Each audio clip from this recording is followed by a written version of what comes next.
Apollo 8, this is Houston. All your systems looking good, over. Thank you, Houston, Apollo 8. Roger, Frank. I've got some more newspaper if you'd like to hear it. We would enjoy it. Roger. We'll start out with the world news on page 1 of the Houston Post. Praise for America's Apollo 8 astronaut and hopes for international cooperation in space exploration were the worldwide Christmas Eve messages as the tiny spaceship orbited the moon. Even in the communist world, there was enthusiasm for man's first voyage to the moon. In Moscow, Soviet scientist Anatoly Bogdanarov recalled his country and the United States had shared space knowledge before and predicted the Apollo 8 flight would lead to more cooperation. In Cuba, Radio Havana rebroadcast the Voice of America program to tell its listeners of the Apollo 8 feat. Voice officials said it was the first time in any of the U.S. agency's programs had been carried by Havana radio. Czechoslovakia saw the moon flight through extensive radio and television coverage, and in Budapest, Hungary, people talked of little else on the trains and buses. In the non-communist world, office workers and Christmas shoppers held their breath as the spacecraft was readied for the blast toward Earth. Frenchmen in the street praised American know-how in the space feat, and some viewers watched television lunar photos cheered magnifique. In London, swarms of Christmas shoppers crowded into shops and pubs to watch the television photographs of the moon's craters. Britain's foremost space astronomer, Sir Bernard Lovell, who a few weeks ago criticized the Apollo 8 project on the grounds that the instruments could do the job without risking astronauts' lives, made it clear that he was deeply impressed by the moon flight. Pope Paul IV said honor to those pioneers of the extension of man's intellect and activity. There were only a few Scrooges to poo-poo the Christmas voyage, however. The most notable was Samuel Shenton, Secretary of London's Flat Earth Society, who said, "The public are being ballyhooed, taken for a ride."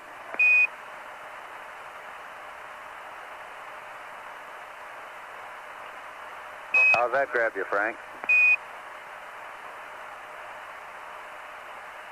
It doesn't look too flat from here, but I don't know, maybe some other vision. Roger. Elsewhere in the world news, the Pueblo crew landed at NAS Miramar yesterday afternoon at 1400, and they'll spend a few days there at Balboa Hospital with their families celebrating Christmas. On the local scene here, the Retail Merchants Association has announced that its Christmas gift exchange policy was going to be the same this year as it was last year. That is very liberal. Fellas, we'll be glad to replace any broken items that you might bring back too, but sorry, there won't be any cash refunds.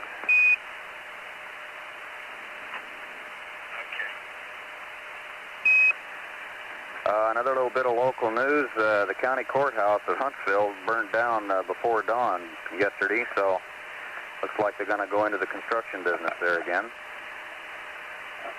On the feature page, got a little bit about the waiting families. This one is by Ann James, Post reporter. "We rest on the backside of the moon," said Valerie Anders on Christmas Eve as she and her family waited for Apollo 8 to get out of moon orbit and head back toward home. Mrs. Anders had been up since 2 a.m. Tuesday, and neighbors had just collected all the youngsters so the family could get some rest while the spacecraft was behind the moon and out of communication. Colonel Frank Borman's home is decorated with 4 big evergreen wreaths outdoors, sprinkled with powdery snow and decked with red bows. A tree in the den awaits his safe return, and his pretty blonde wife Sue and husky sons Frederick and Edwin plan to stay home for the midnight blast out of moon orbit. Ordinarily, they would attend midnight services at St. Christopher's Episcopal Church, but plans were for the family to go to the Christmas Day service at 7 a.m. Since there are no young children in the Borman home, family Christmas gift giving will simply wait until Colonel Borman comes back with his fantastic holiday gift of a flight to the moon and back. Marilyn Lovell's 4 youngsters will have an absolutely normal Christmas as far as the kids are concerned, the busy wife, as Captain Lovell reported. But talking about presents was out because 2 of them were sitting right there next to her. I haven't even had time to change my clothes that I wore last night, Mrs. Lovell said. Adult-to-adult gifts, however, and the Christmas tree will soon be right there when Lovell will still be right there when Lovell comes home.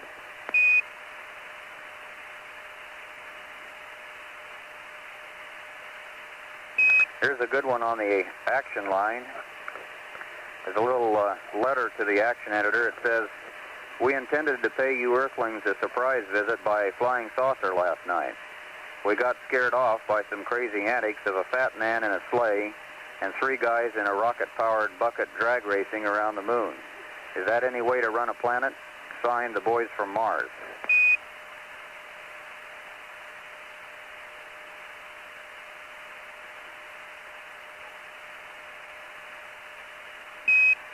Frank, it looks like about the only people around here who aren't impressed by Apollo 8 is the stock market. Its 30 industrials are down 1.43. Neil will be crying. You bet. On the sports page, not too much activity. UCLA is tops in both basketball polls. If you got any particular one you want to ask about, let me know, and I'll tell you if it's in the top 10 on either poll. As far as the North, the College All-Star game that's going to be played tomorrow is concerned, the North is a slight favorite over the South. Ara Persesian is the coach of the North team, and he's got 6 of his Notre Dame troops working for him, so they ought to be pretty tough. Coach of the South team is Frank Howard of Clemson. He says it ain't easy, he quipped, to build a team in 4 days to play Notre Dame. Another little item of interest in the sports page is Woody Hayes from Ohio State was named Coach of the Year by the Football Writers Association. Well, that's about it. Any questions? Oh, thank you very much, Jerry. Okay, Frank. Jerry, you can do this every Sunday. You want me to read you the funnies? No, thanks.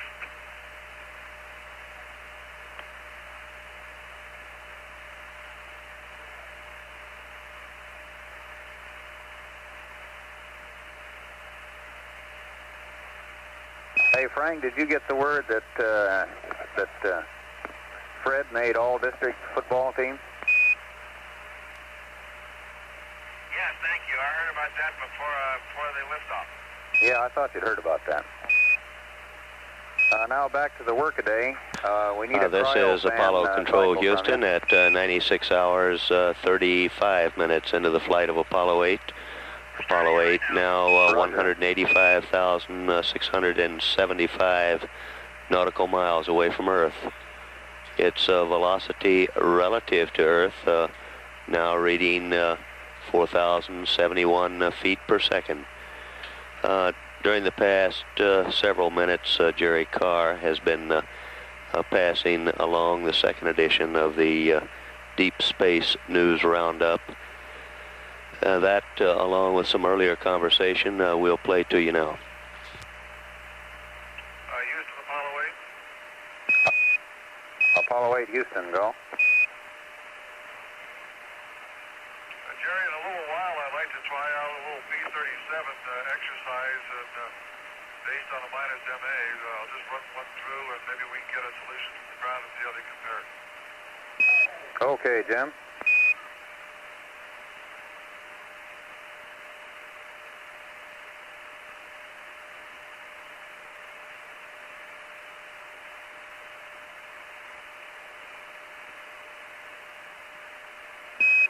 Retro says they're ready to copy.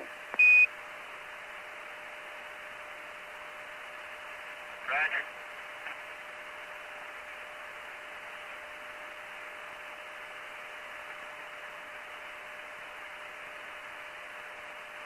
That performance at LOI was absolutely fantastic. You all really hit it on the money. I just couldn't believe it.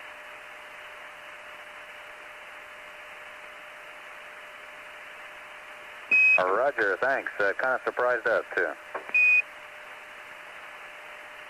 I hope you're that good close to the Earth. We got another corridor to hit, you know. We haven't quit yet. Okay.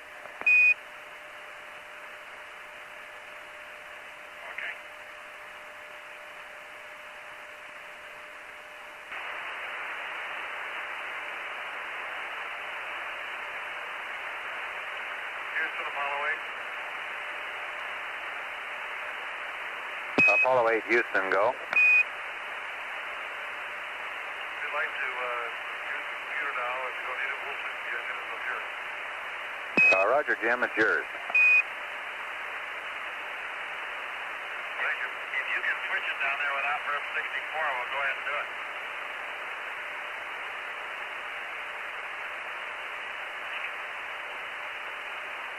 We'll give it a whirl, Frank. Okay.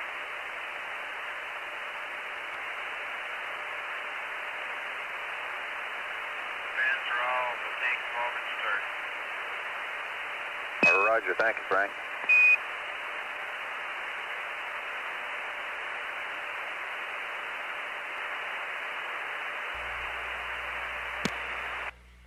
This is Apollo Control Houston at 96 hours 45 minutes into the flight of Apollo 8.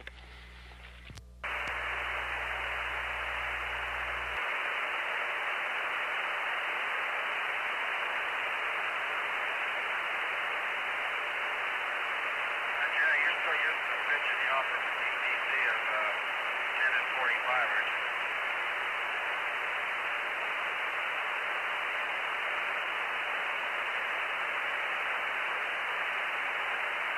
That's affirmative, Frank. Pitch 10, yaw 45.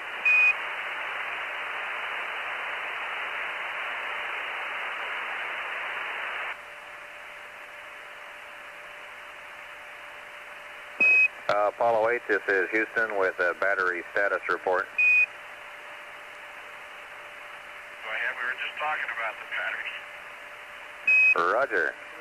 At 96 hours, GET, battery A has 38.95 amp hours. Battery B has 36.35 amp hours. Battery C has 38.46 amp hours. Your total, 113.76 amp hours. At 97 plus 50, battery A will be fully charged and will have 40 amp hours, and you can terminate charge at that time. Over. At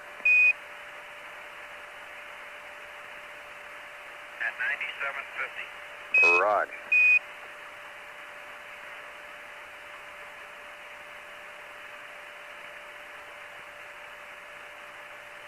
I'll give you back verb 64,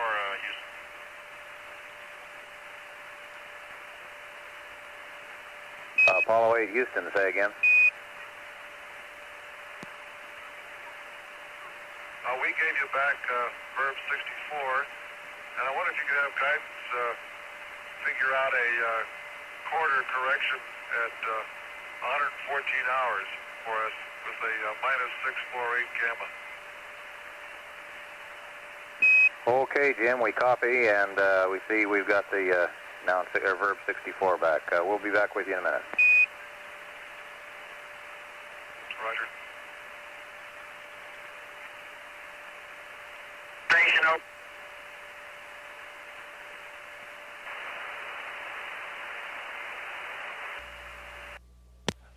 This is Apollo Control Houston at 97 hours 20 minutes into the flight of Apollo 8. The Apollo 8 spacecraft is now 183,882 nautical miles away from Earth. At the present time, the velocity of Apollo 8 relative to Earth reads 4,085 feet per second. Although Apollo 8 won't reach the Earth's sphere of influence until it's 175,528 nautical miles away, our displays here in the Mission Control Center, and this includes the world map, are referenced to the Earth. The velocity, for example, while decreasing relative to the Moon, is shown on our display as increasing relative to the Earth. But it's a creeping increase, we must admit. At this point, about 1 nautical mile every 3 minutes. At present, aboard Apollo 8, Jim Lovell has been exercising the GNN computer in program 37, this being the Return to Earth onboard program. And what he's been doing here is working with the onboard system and figuring mid-courses for return home. The manned spaceflight network, of course, is the prime and the actual numbers used. We've had some conversation with Apollo 8 over the past 20 minutes or so, and we'll play that back.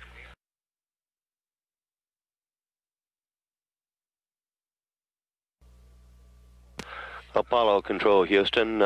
Right now, aboard Apollo 8, cabin temperature reads 78 degrees, which is a bit warmer than on the trip out to the Moon. Also, we've just been handed our first weather advisory for the prime recovery area, and this reads as follows: that the Spaceflight Meteorology Group advises that weather conditions in the planned landing areas are expected to be satisfactory for the next 3 days. Both ocean areas should have partly cloudy skies, moderate winds, seas 3 to 4 feet, and the temperature from 78 to 82 degrees. Scattered showers are forecast for the Pacific area. So at 97 hours, 24 minutes into the flight of Apollo 8, this is Apollo Control, Houston.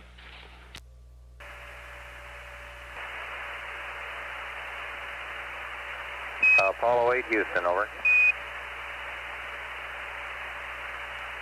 Go ahead, Houston. Roger, we have a comparison now on your P37.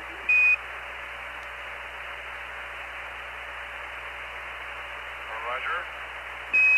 Okay, based on your vector, the CMC vector, the ground computes 15.3 feet per second on the mid-course, a VEI of 36,221, a gamma EI of minus 6.51, so it looks like your P37 program is pretty good. Applying your P37 solution to our misspin vector, however, we get a gamma EI of minus 10.32. We expect these two solutions to converge with a little more tracking, and after you get some Earth horizon sightings. Over. Roger, how valuable do you think the lunar sightings we did just after TDIR compared to your misspin tracking that close to the Moon?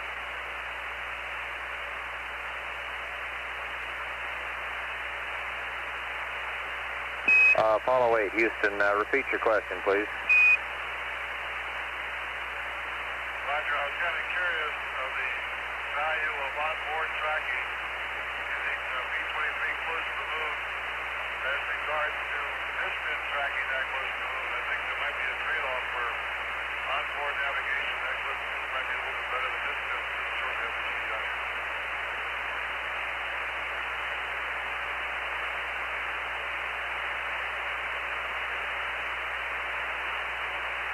Roger, stand by.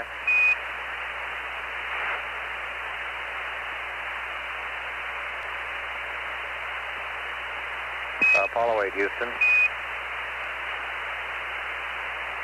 ahead. Roger, I guess the experts would say that the misspin data is probably best based on the number of sightings that you've taken. However, that's going to be the subject of quite a bit of evaluation, I think, after the mission. Over.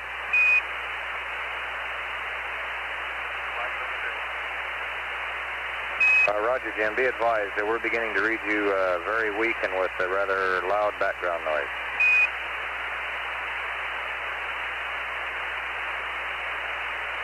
Understand, I think we ought to push your temperature further.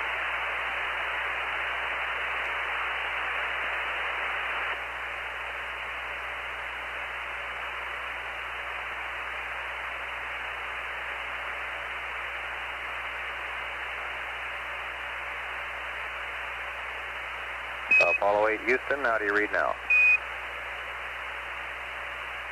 I'm reading you loud and clear. Roger, still reading you weak, but clearer.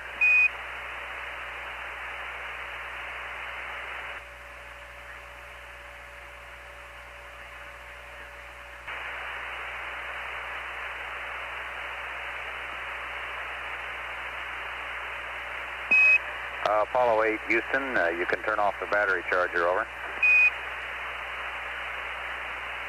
Roger, will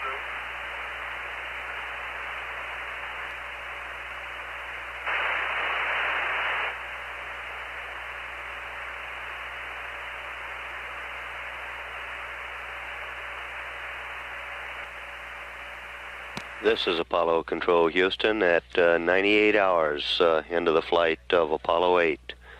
Apollo 8 at the present time is 182,270 nautical miles away from Earth. Current velocity relative to Earth now reads 4,100 feet per second. We've had some conversation with the Apollo 8 spacecraft, specifically with Jim Lovell, and we'll pass that along now.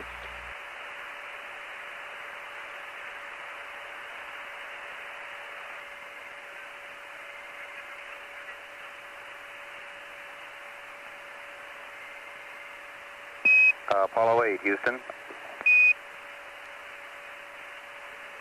ahead, Houston. Roger, this Jim. This is Apollo Control Houston.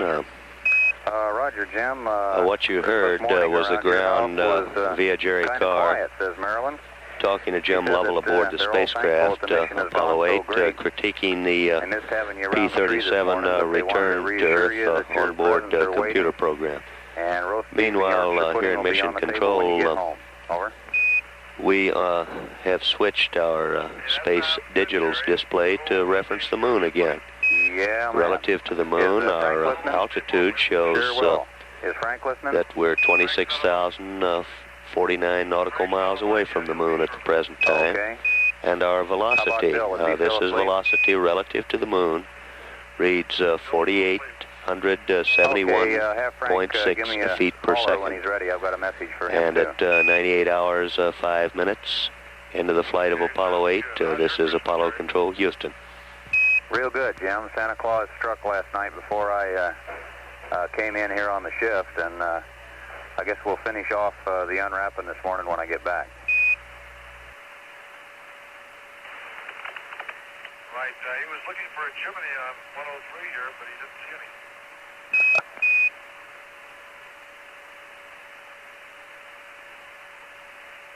You could have left the hatch unlocked for him.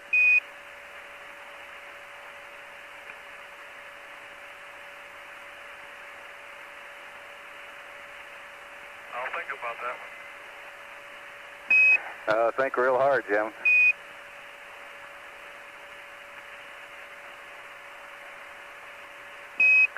ECOM says he could have slid down the steam duct.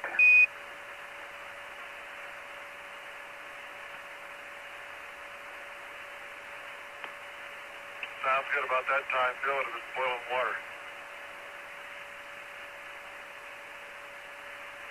Hi, Jerry. This is Frank. What's up? Hi, Frank. Christmas morning has come at the Borman house, and the boys and Susan and your mom and dad all send their love. They say for you to stay in there and pitch. Over. Okay, thank you.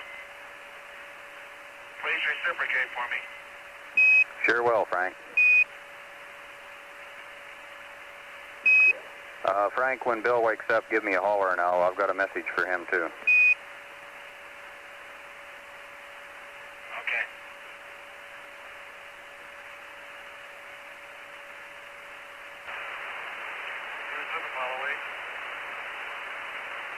Apollo 8, Houston, go.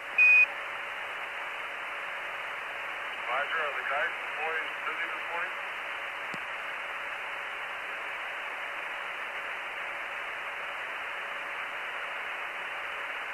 They say they are.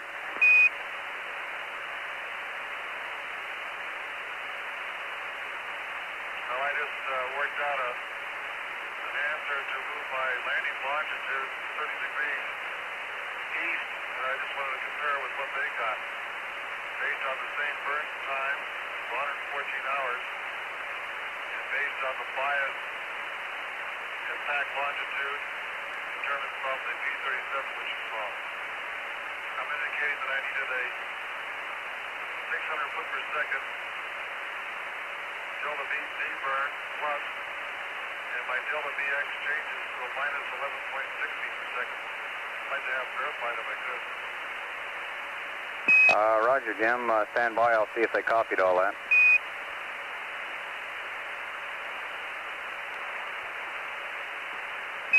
Apollo 8, Houston. Go ahead. The voice isn't too great right now, and the guidance troops didn't get all of that. How about waiting about 2 or 3 minutes? We'll swap on the antennas, and we should get good voice transmissions from you, and then repeat it, would you please? Will do. Okay.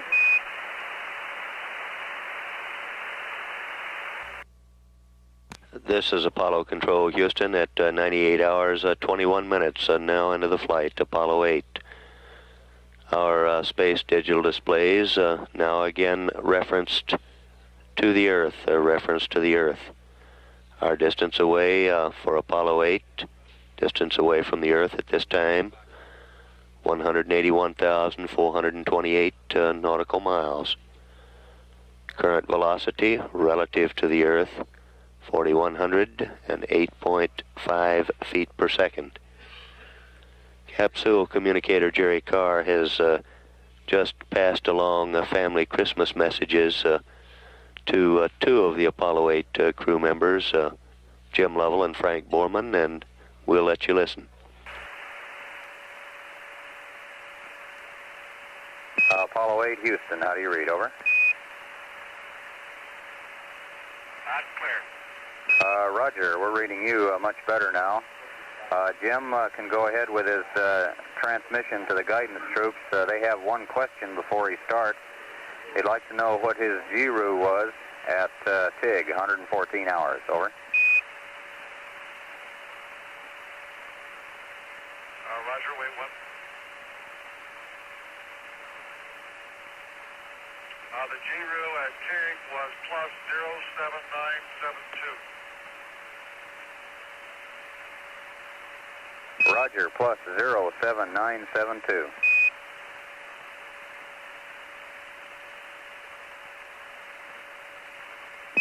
Apollo 8, this is Houston. We're ready to copy your data. Over. Okay,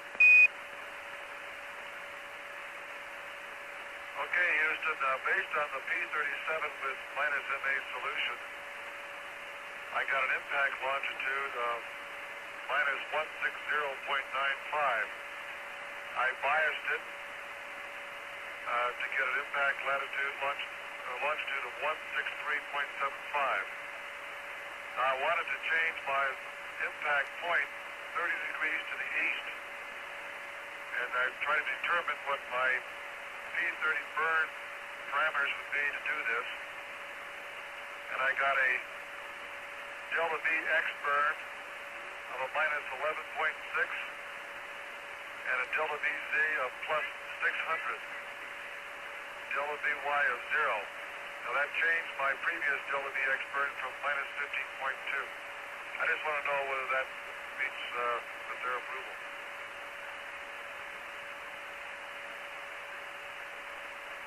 Roger, Jim, we copy, and we'll run it through the mill and give you an answer.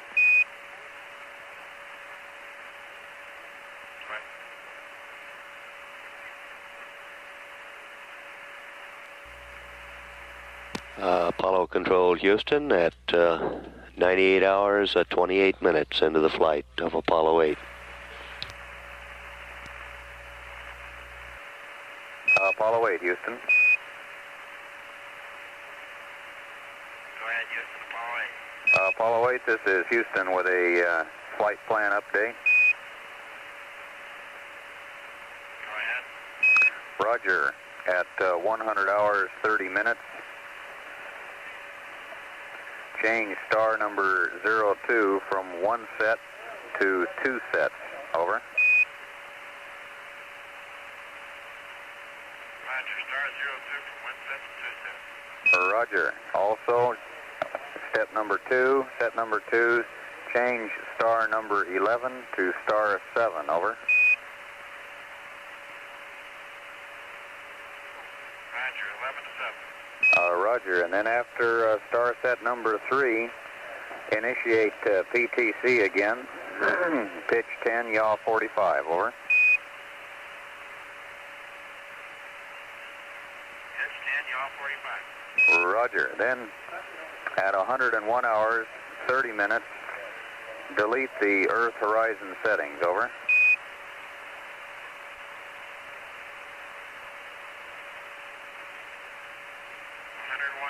Delete the Earth horizon sightings? That's affirmative. The folks here are evaluating the thermal situation. Looks like you'll be out of PTC for a rather extended period of time. That's the reason why we have you initiating PTC again there around 101 as soon as you finish those 3 star sightings. We're still working on about the next 10 hours after 100 hours. We're looking at the thermal situation and the star sighting situation, and we'll be giving you more updates later on. Over. Roger. We don't have a thermal problem at all now, do we? It seems all our indications are normal in here. Roger. Everything looks okay. I think they're just kind of trying to look down the track a ways. I'm all for keeping it that way. Roger.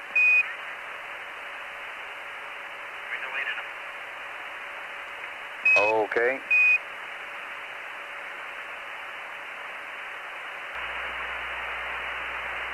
This is Apollo Control Houston at 98 hours, 57 minutes into the flight of Apollo 8. Apollo 8, Houston. The Apollo 8 spacecraft now 179,989 nautical miles away from Earth. Current velocity relative to Earth, 4,100. 24.3 feet per second. Capsule communicator Jerry Carr has passed along some flight plan update information to Apollo 8, and we'll listen to that now. Probably EMI or the like, loading your CNC trunnion cell, which is now 91, so that it doesn't really represent your true trunnion angle.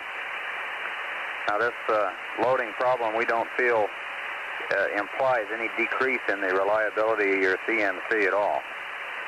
We think that the best way to circumvent the problem is to cycle the optics 0 switch first to off and then on prior to using the optics for any purpose. And with that procedure, I think you probably won't have any more problems. Over. Roger, Jerry, I understand. I do know there's one difference. We did 2 preferred rest maps. The first one we had trouble with. The last one worked out as expected. And I noticed on the first one that when the option came up, it was for a nominal option. Whereas the very same procedure for this last rest mat change, we got the preferred rest mat option when we called up the program. Roger, Jim. Copy.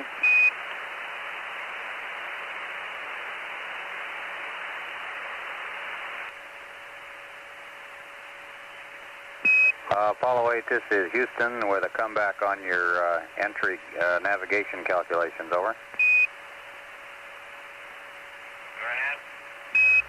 Roger, we went through Apollo the charts Control, and got exactly the same answer Houston, as you got. Apollo 8, now like a bit over 4,000 nautical miles away from like that it was real good head. You remember point in the flight path where it will be recaptured by the Earth's sphere of influence. So at 99 hours, 1 minute into the flight, this is Apollo Control Houston. Roger. Thank you very much. You're welcome. if we can get our state vectors to agree, we'll be in business. No sweat. Apollo 8, Houston.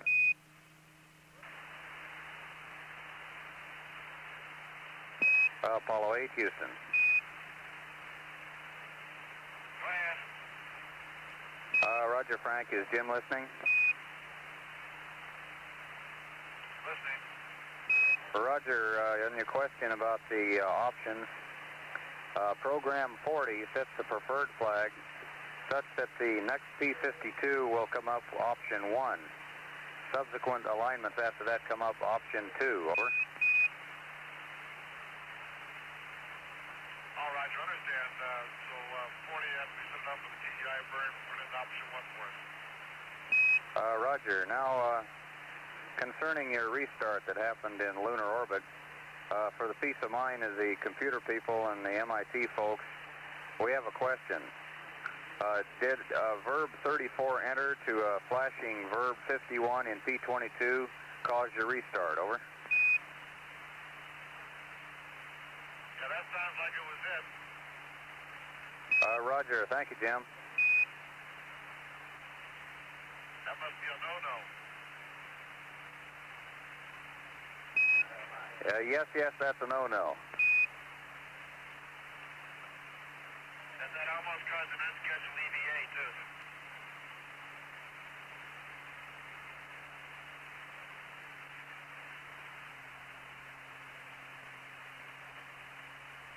Apollo 8, Houston, Biomed Switch Center, over.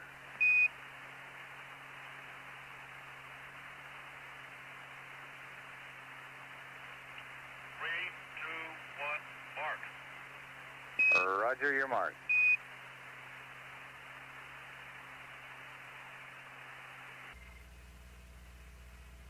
This is Apollo Control Houston at 99 hours 33 minutes into the flight, Apollo 8. Apollo 8 now 178,529 nautical miles away from Earth. Its current velocity relative to Earth now reading 4,141 feet per second. We've had some conversation with Apollo 8 since our last report, and we'll play that now. Apollo Control Houston, you heard conversational exchanges between Jerry Carr here in the Mission Control Center and both Jim Lovell and Spacecraft Commander Frank Borman. Bill Anders apparently still in a rest period. So at 99 hours, 36 minutes into the flight of Apollo 8, this is Apollo Control Houston. Apollo 8, Houston. Go ahead. Apollo 8, this is Houston. It's about time for us to start keeping track of some command module RCS temperatures, so when you get a chance, we'd like a reading now, and we'll try to repeat it about every 8 hours or so. Okay, we'll give them for you right now. Roger.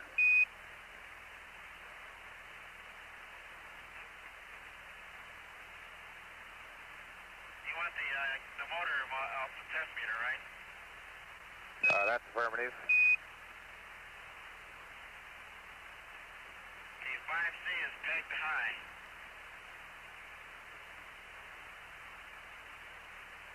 Roger, 5C pegged 5C high. is pegged high. Roger, D high. So's 5D.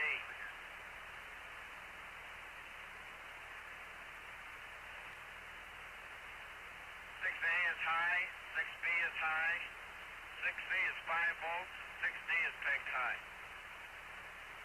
Apollo 8, Houston, Roger, understand 5C and 5D are pegged high. 6A and 6B are pegged high. 6 Charlie is 5 volts and 6 Delta pegged high, over. That's Roger. Apollo 8, Houston. Roger, go ahead. Apollo 8, Houston, we're showing Quad A running a little bit warmer than the other quads. If you remember, I mentioned before that we were coming into a period of time here where we were going to spend a lot of time with no PTC going. We'd like you to try to favor Quad A if you can in the shade and do whatever you can to keep that temperature from getting out of hand. Over. Roger, I'm only reading 121 on Quad A. Roger.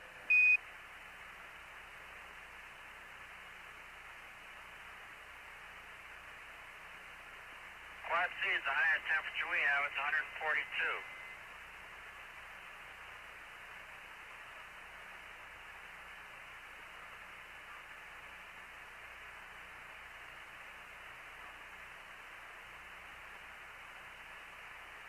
Roger, Frank. We're more interested in the tank temperatures than the quad temperatures. Over. Roger, I understand. Now listen, if you think that it's that important, let's just keep PTC in and not even do anything. Negative. There's no sweat right now. We're watching it. We just wanted to let you know that this thing is being looked at. If we get anywhere near a situation where we feel we ought to change, we'll go back to PTC or cool it. Okay, thank you.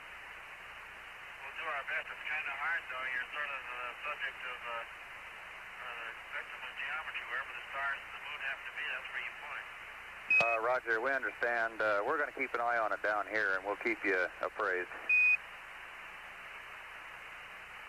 Thank you.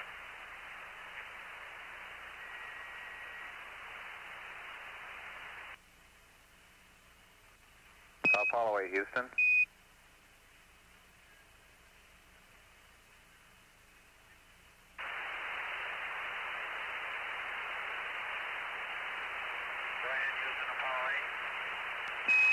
Roger, pass the word to Jim that on these marks that are coming up, it's pretty important that he remember to record his delta R, delta V, and trunnion. We're working low bit rate down here, and so we're not going to be able to record that data from here. Over. We're recording them all.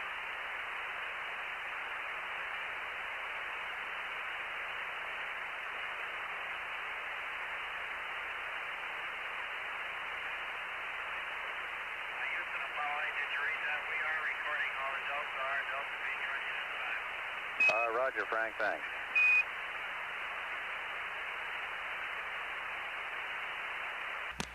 This is Apollo Control Houston at 100 hours, 12 minutes into the flight of Apollo 8. Apollo 8 now 176,966 nautical miles away from Earth. Our current velocity reading relative to Earth is 4,161 feet per second. Let's harken back to one of our earlier air-ground discussions. An earlier reference to restart and unscheduled EVA involved a bit of banter on the part of spacecraft commander Frank Borman. Apparently yesterday in lunar orbit, Jim Lovell, working with his computer, got one of his verbs or nouns a bit twisted. The computer reacted predictably by giving a restart. This came as an unexpected event to the crew. Frank's inference, in a jesting manner, indicated that they thought a moment or two about tossing Jim out. We've had additional conversation with the crew since our last report, and we'll play that now. Jerry, Apollo 8. Roger, go ahead. As luck would have it, we got the sun almost directly on top of us here. Roger, we understand, but the tank temperature's holding steady, so we're all right.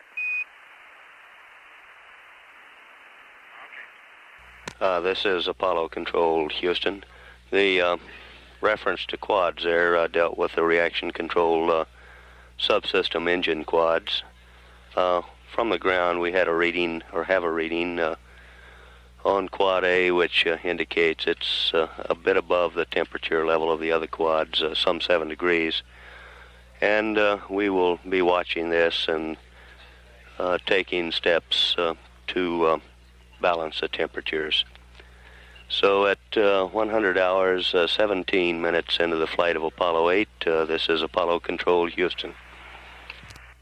Apollo 8, Houston, over.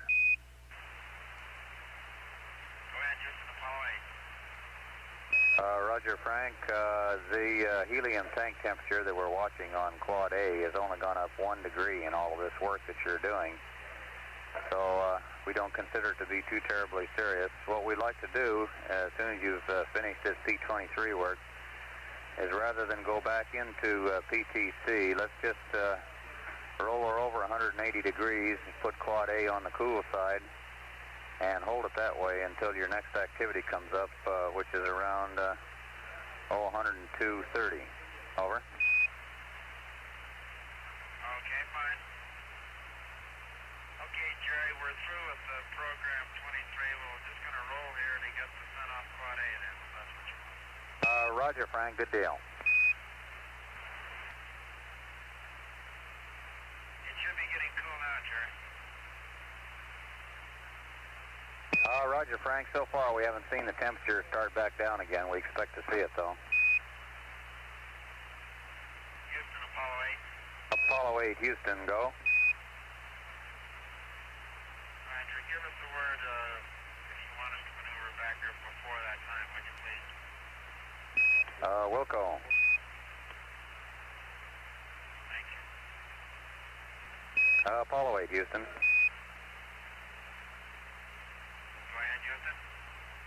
Roger, Frank, we have some data that was missed on your P23. We'd like you to read it down to us if you have time.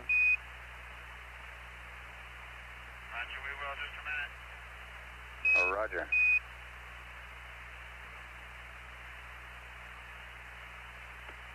Go ahead. What do you want? Roger, on star number 2, the 6th mark, we missed Delta R and Delta V. This is Apollo Control, Houston, at 100 hours, 54 minutes into the flight of Apollo 8. The Apollo 8 spacecraft at this time, 175,220 nautical miles away from Earth. At 100 hours, 47 minutes, 47 seconds, the Apollo 8 spacecraft with its crew passed back into the Earth sphere of influence. Its current velocity relative to the Earth currently reads 4,184 feet per second. At this time, we're in the process of undergoing a change of shift. Cliff Charlesworth and his team now coming aboard. Since our last report, we have had several transmissions from the crew, and we're going to play those for you now.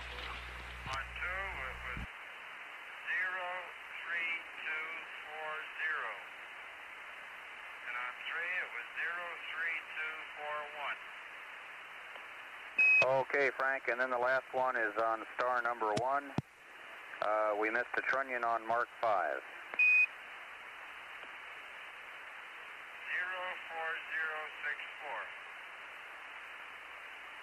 04064. Roger, 04064. Right-o. Thank you, Frank. You're welcome, Jerry. That level's getting pretty proficient. Enough of that. Apollo 8, Houston. Go ahead. Was that last number you read down to me Mark 2 on star number 1?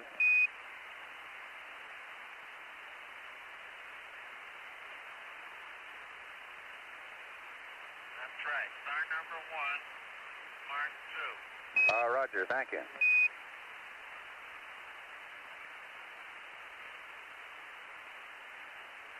That's one gotcha on guidance.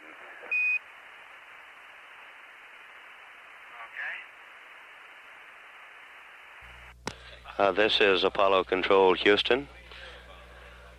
Since the black shift is shortly leaving duty, we thought at this time we would summarize the activities that we saw during this 9-hour period. When Glenn Lunny's Black Watch came aboard, we were very pleased to see a Christmas tree, a lighted Christmas tree, here in the Mission Control Center, which we understood was placed up sometime following the trans-earth injection burn. The shift itself was one of relative quiet. When the black team of controllers took over, Bill Anders was awake. During most of the period, the spacecraft was flying in passive thermal control attitudes. Shortly after taking over, we placed several calls in the blind to the spacecraft. This was not a matter of concern. In fact, it was more a matter of curiosity, since we were receiving telemetry solid and getting to the spacecraft very easily with commands. The solution came when the ground reached Bill Anders, and it turned out that the situation was probably one of a loose connector. Shortly thereafter, spacecraft commander Frank Borman and Jim Lovell awoke, and Anders took a short-acting sleeping pill and retired. We passed along a flight plan update to the crew that put the first mid-course correction, or the mid-course correction, at 104 hours with a delta V of 5 feet per second. This burn of a very short delta, or very small delta V, we should say, is performed perpendicular to the radius vector. This would make it roughly perpendicular to the flight path itself. A little later, Jerry Carr, our capsule communicator, tried his hand again as a newscaster, and in fact passed up a couple of newscasts during a period of little activity. One based on wire service copy, the other based on a copy of the Houston Post. Then command module pilot Jim Lovell exercised a computer program number 37, the Return to Earth program on board, to practice on-board computations for mid-courses. There was considerable conversational play back and forth between the Mission Control Center and the spacecraft regarding this activity. A little later, Jerry Carr relayed family Christmas messages to Frank Borman and Jim Lovell, who were awake at the time. Bill Anders undoubtedly will receive one later when it's established that he is awake. We, as we mentioned earlier, reached the Earth's sphere of influence at 100 hours, 47 minutes, 47 seconds, only a short while ago. Although this event took place only a short while ago, most of the morning, as we viewed our space digitals display, we were reading them in terms of Earth reference. And the latter part of our shift, Jim Lovell worked again with the computer, or the onboard guidance and navigation system, we should say, rather, with the, in program 23, the cislunar navigation program. As you heard toward the latter part of the shift, we started looking at temperatures on Quad A of the reaction control system. And the temperatures in the service module reaction control system Quad A have been running about 10 plus degrees warmer than in the other three quads. In order to maintain balanced temperatures between quads and to avoid reaching any thermal limits in the propellant tanks, the spacecraft just shortly before our flight control team went off duty was maneuver to place Quad A on the shady side. When it will be maintained in this attitude until a next period of work activity emerges.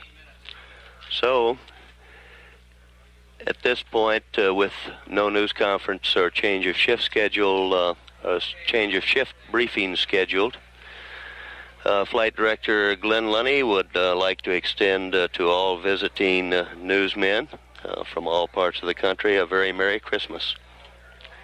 And at 101 hours, 5 minutes, 2 seconds into the flight of Apollo 8, this is Apollo Control, Houston. Houston, Apollo 8. Apollo 8, Houston, go.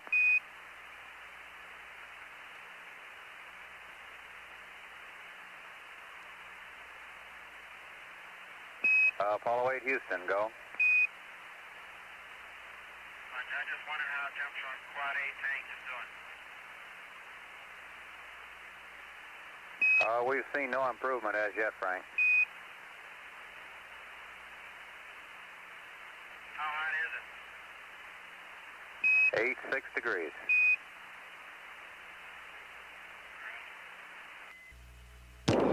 This is Apollo Control, Houston, at 101 hours, 17 minutes into the flight. And the green team is taken over here in the control center. Okay, Capcom, you get that? In the last few minutes, we have noted down here on the ground that the temperature of Quad A, the reaction control system, four-way motor on the service module called Quad A, Apollo 8, Houston. has shown a slight rise in temperature. It's about 10 degrees above where it should be. Roger, Frank, The other quads are running 70, 75 degrees. Quad A is presently reading 86 degrees F. So we asked Frank to roll the spacecraft around and put Quad A in the shade for a while, try to bring that temperature down. We're going to continue to watch it. As yet, it has not dropped. Here's some conversation that we've had with the crew. And this is Apollo Control, Houston, here at 101 hours, 19 minutes into the flight. And that brings us up to date. Apollo 8, Houston, range sequence complete, over. Thank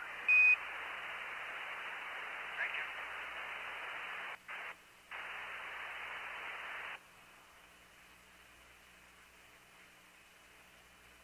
Hello, Houston, Apollo 8, how do you read?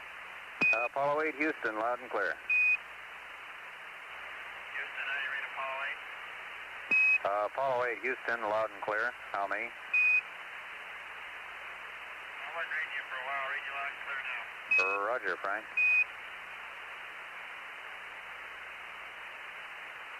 I wanted to know what a range sequence test was, Jerry.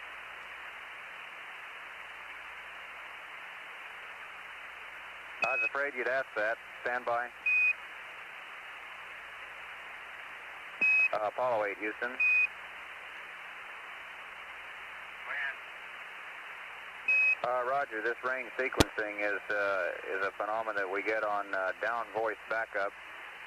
In this mode, the ranging and the voice share the same channel, so we have to periodically check to make sure that they're not interfering with each other. Over. Thank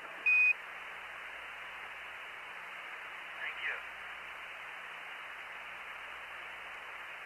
These flights are very educational. Roger, we're learning a little bit down here, too. I hope you're not studying re-entry. No, we're fat on those, Frank. Okay.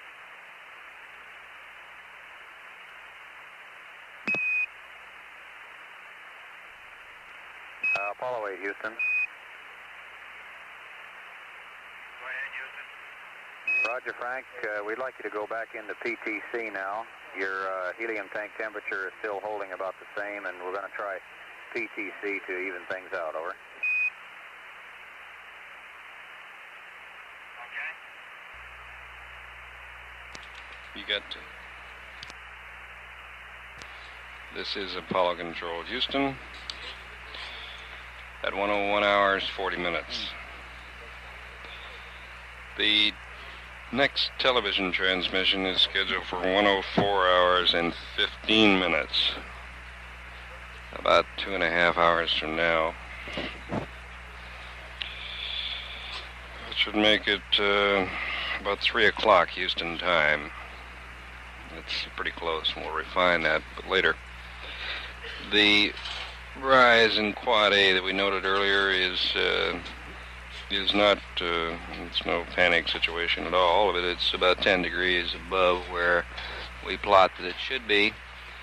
We've rotated the spacecraft around, held it on the dark side for a while, and now the crew has been advised to go back to passive thermal control, that gently rolling or barbecuing kind of motion, to see what effect that has on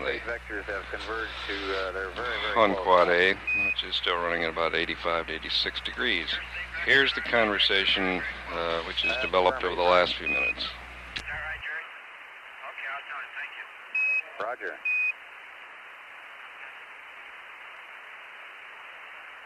Don't let his head get big, though. You guys are making it impossible to live with him. Always was pretty hard. And this is Apollo Control. Houston again. All caught up in a little quiet period here. Let's run through some of the charts this morning or this afternoon. The cabin temperature, the cabin pressure is 4.9 pounds per square inch. We're looking at a cabin temperature of 78 degrees. Yesterday I think we ran between 79 and 77. Showing presently 29 pounds of wastewater aboard. We have 37 pounds of drinking water, which means a full tank.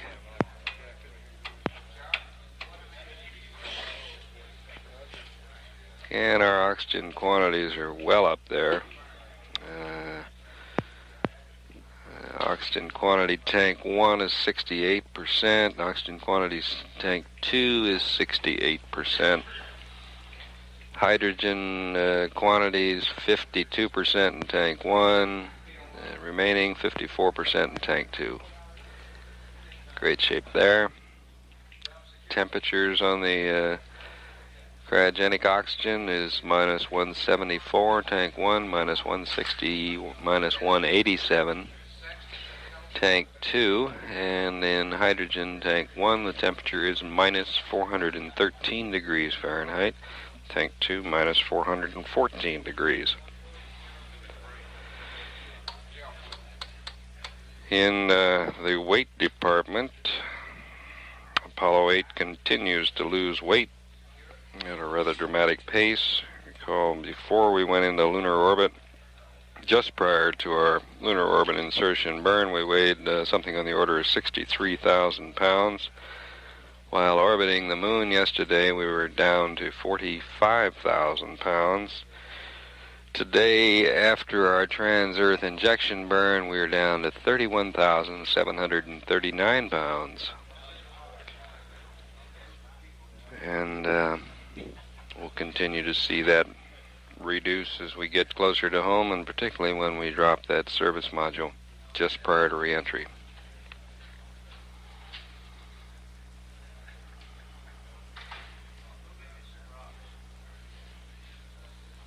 So all in all, at 101 hours, 47 minutes, that's our status. This is Apollo Control, Houston. Houston, how do you read Apollo 8? Apollo 8, Houston, say again. Oh, Michael, we lost lock, and Bill hit command reset to get the lock back on again, but you're welcome to the antenna. Okay, Frank, thank you.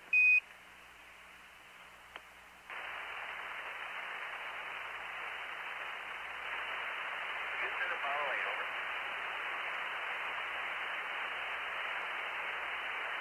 Apollo 8, this is Houston, go ahead. Good morning, Michael. Oh, good morning.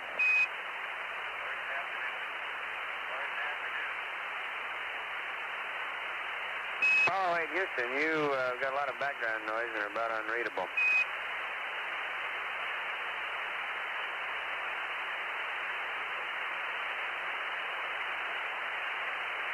We're trying to get a better Omni. Apollo 8, Houston, how do you read? Over. Loud and clear. Oh, okay, you're loud and clear. Is this Bill? None other. Yeah, I've got a message for you while you were asleep. Valerie said to tell you she and the kids are leaving for church about 11:30 and eagerly awaiting your return. She says presents are magically starting to appear under the Christmas tree again, so it looks like a double-barrel Christmas. Over. Hey, can't beat a deal like that. How was Christmas at your house today? Early and busy as usual. I told Michael you guys are up there, and he said, "Who's driving?" That's a good question. I think Isaac Newton's doing most of the driving right now. Say again? I think Isaac Newton is doing most of the driving right now. Roger, we copy. Well, give Valerie and the kids Merry Christmas for me, Mike, and tell them I'll see them here in a while. I sure will, and you might tell Frank if he's got any messages. His people are about 10 feet away. He said, "Bar humbug." Howdy, how y'all? Yeah, you got a whole row of smiling faces in the back room, Frank. Very good. Well, they'd be proud of me. I'm using the extra genie right now. Don't overdo it. I won't. This is Apollo Control, Houston, at 102 hours, 12 minutes into the flight. Frank Borman's family, his parents, his wife, his two boys are in the control center, and they just got a Christmas nod relayed to them from Apollo 8 by Mike Collins. Here's how the conversation went. Apollo 8, Houston, over. Go ahead, Houston, Apollo 8. Roger, quad able helium tank temperature is dropped very slightly, and it's looking pretty good to us now. Thank you, Michael. Righto, and I've got a procedure for Jim, which I'd like to read up. It involves bringing the LEM and CSM state vectors to the Earth sphere of influence, over. All right, stand by. Okay. He's getting his hat on now. Whose procedure is this, Michael? Oh, it's the summation of the opinions of all our experts down here. I got it from Mr. Colossus, Gunnar Saviansky. Very good. I wanted to make sure it wasn't another Aldrin special. I'm sorry you're broken up. Don't say again.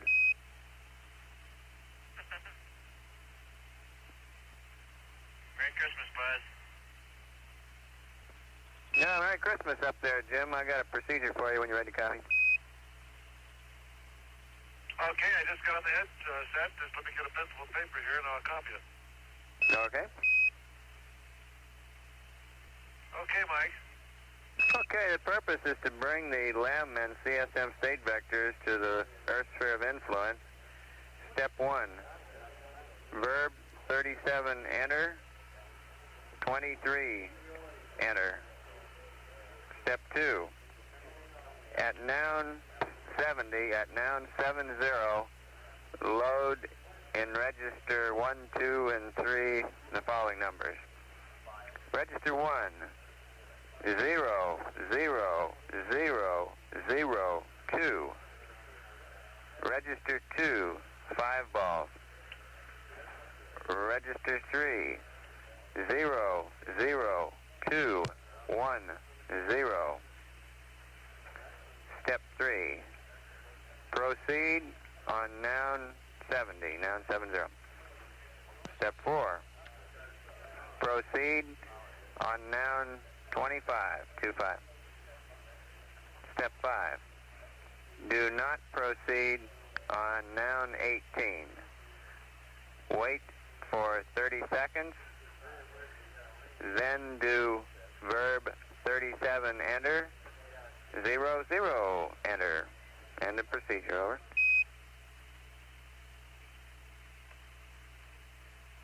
Okay, as I understand it, the reason for this procedure is to bring the LEM and CSM state vectors back into the Earth's sphere of influence. Is that correct? That's correct. Okay, to do it, we go verb 37 enter, 23 enter, and at the noun 70, we'll load in register 1, 4 balls 2, register 2, all balls, and register 3, 2 balls, 2, 1, 0.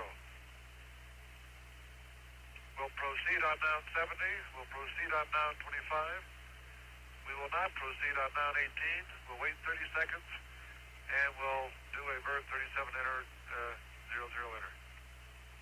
That's affirmative, Polly. I'm just kind of curious, Mike. I thought this was done for us. I thought the computer took care of this little problem.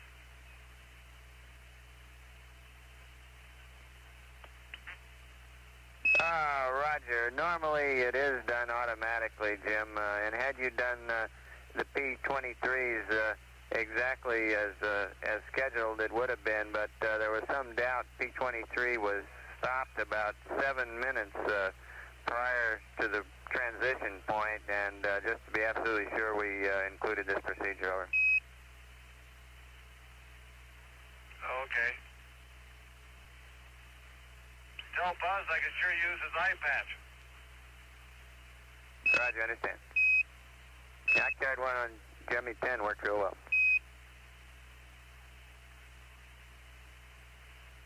Mike, do you want me to do this procedure now? That's affirmative, Jim. Now at your convenience. AGC guidance. Is the flag set? Reset, that's right. Follow 8, Houston. Go ahead.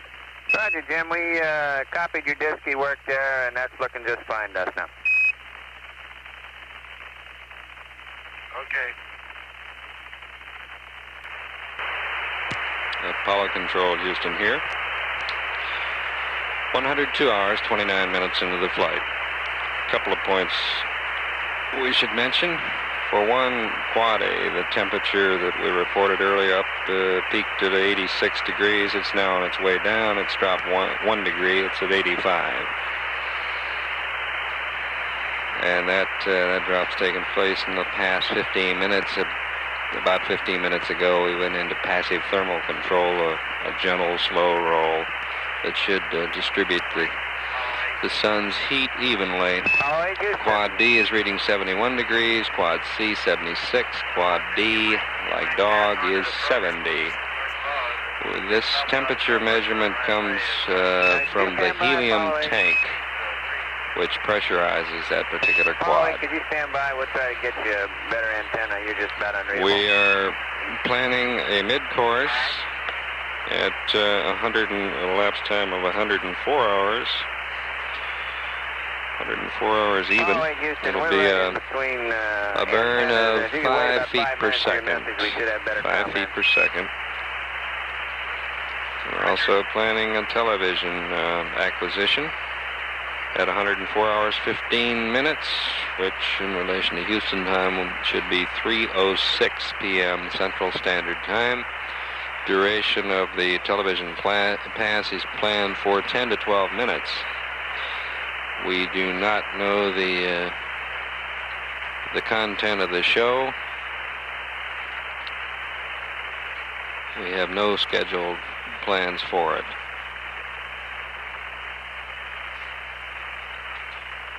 Mrs. Frank Borman, who, with Frank's parents and Frank and Susan's 2 sons, just left the control center, forwarded a message this morning to Commander and Mrs. Lloyd Booker at the San Diego Navy Hospital in San Diego, California. The message is as follows. You have been in our thoughts and our prayers. Your reunion has brought great joy into our hearts this Christmas Day. Our best to you personally and to all of the families under your command. Signed, the families of the crew of Apollo 8. As I say, the message was composed and suggested by Mrs. Frank Borman, who was at the facilities this morning.